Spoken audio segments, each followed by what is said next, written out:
This is a presentation of Northeast Streaming Sports. You're listening to TGI Sports Talk with your host Keith Angle on Northeast Streaming Sports.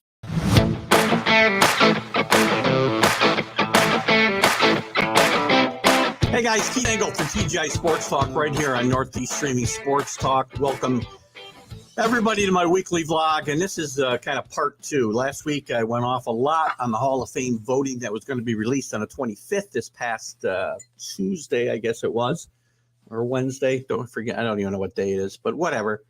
Look it, I talked last week about the fact that Bonds and Clemens specifically, and also Schilling and Sammy Sosa were on their last chance to get voted in by the writers. I hold out very little hope for them to get in on the Veterans Committee, and they all fell short in the voting. Didn't think Schilling should get in anyway because I think he's borderline Hall of Fame, and if you're borderline, to me, you don't get in.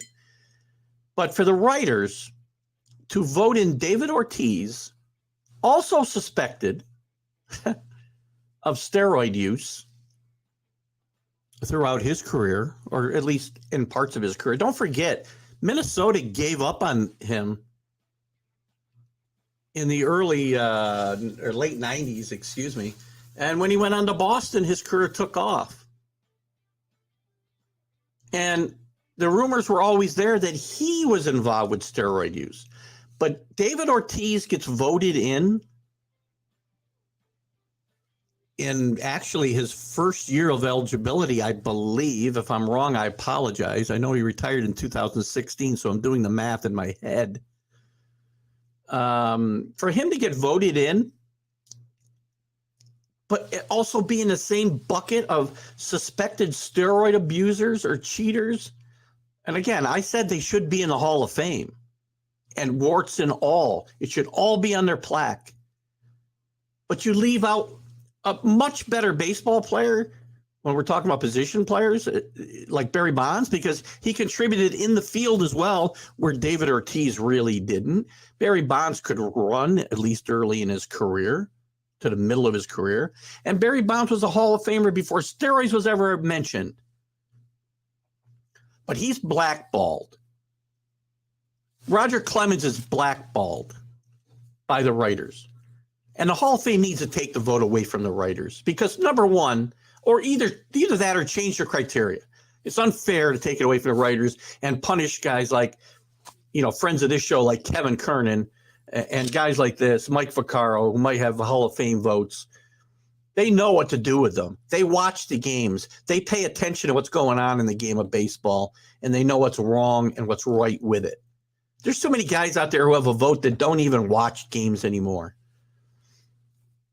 And they let it be a popularity contest. If Ortiz is in a Hall of Fame and Barry Bonds isn't, it's for one reason: Barry Bonds was a jerk, and these guys are judging him because of his character. That character flaw, the fact that he did not get along with people, the fact that he didn't give out nice, great quotes, and he's not Big Papi, who was this big, lovable teddy bear in a lot of guys' minds and would give great post-game comments.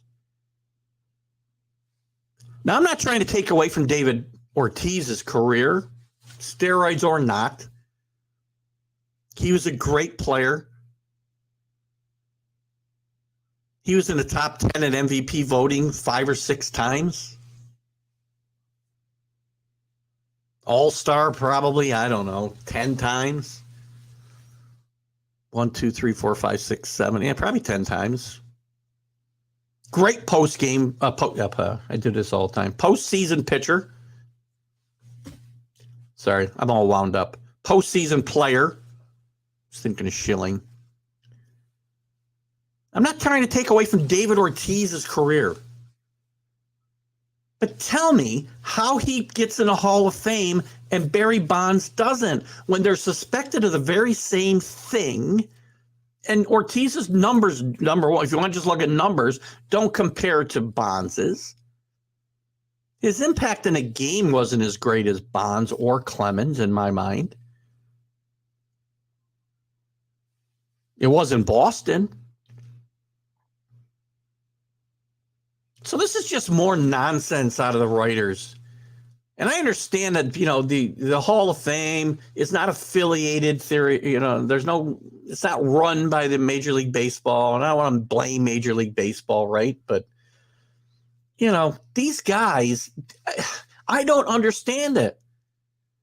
If you're a cheater, you're a cheater. And you're for keeping Bonds and Clemens out because they are suspected of steroid use, then David Ortiz has to be kept out. And again, I don't think any of them should be kept out. I think they should go in, tell their entire story, put their plaque up, and say how good in what they did good and what they were accused of doing.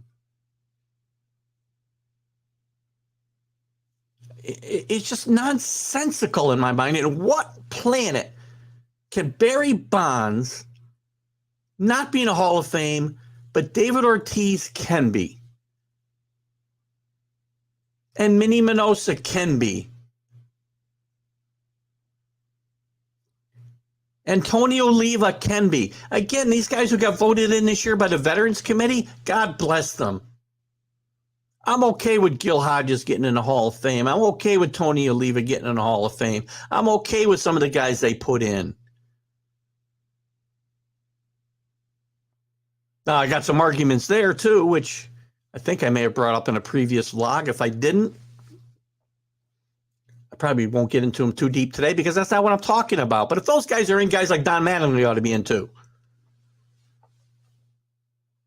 But that's not what I'm talking about. But you take any one of those guys and tell me that they were a better player and a more influential or integral player on their teams than Barry Bonds or Roger Clemens.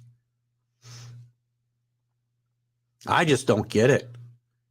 And I know the writers certainly have a different agenda than the Veterans Committee or whatever we're calling the guys who vote in, the guys who are no longer eligible to be voted on by the writers. They've got different agendas. I don't think Barry Bonds and Roger Clemens will fare any better with this Veterans Committee than they did with the writers, because the Veterans Committee is much harder on the steroid question. And we all thought that the writers had a problem with Bonds and Clemens because of the steroid question. But we voted in yesterday or this week David Ortiz, whose numbers are very good, but pale in comparison to Barry Bonds. He pales in comparison to Bonds as a player, but he was better liked by the writers, by the fans. And it's become a popularity contest now. You've lost, you're getting hypocritical when you're telling me you're keeping out guys because of steroids. And if that's your opinion, God bless you. We've all got a right to it. Mine is different. But you become a hypocrite when you say you're keeping these guys out because of steroids, but you voted for David Ortiz despite the steroid rumors. Why? Why is that not hypocrisy at its highest? Why are not all steroid cheaters equal? Either you vote them in or you keep them out. You can't pick and choose based on your popular opinion of that person. I'm no big fan of Barry Bonds, believe me, or even Roger Clemens and the way they treated fans, or they treated sports writers, or they treated the game itself. But they were great players, and they deserve to be honored in the Hall of Fame and be exposed for the things that they were accused of at the same time. You can't vote in one guy and leave out guys who are a step above that guy even. Not to say David Ortiz shouldn't go based on merit. All things being equal, your thoughts on keeping guys out because of steroid questions should be equal as well. You're hypocrites, some of you guys in the voting community. And if you voted for Ortiz and you voted for the other two guys, you're off my list. It's the guys who didn't. Keith Angle, TGI Sports Talk, right here in Northeast Streaming Sports. And you'll see these vlogs weekly on Facebook, Twitter, YouTube, and of course, here on the Roku channel. See you later, guys. Keith Angle, TGI Sports Talk. Have a great day.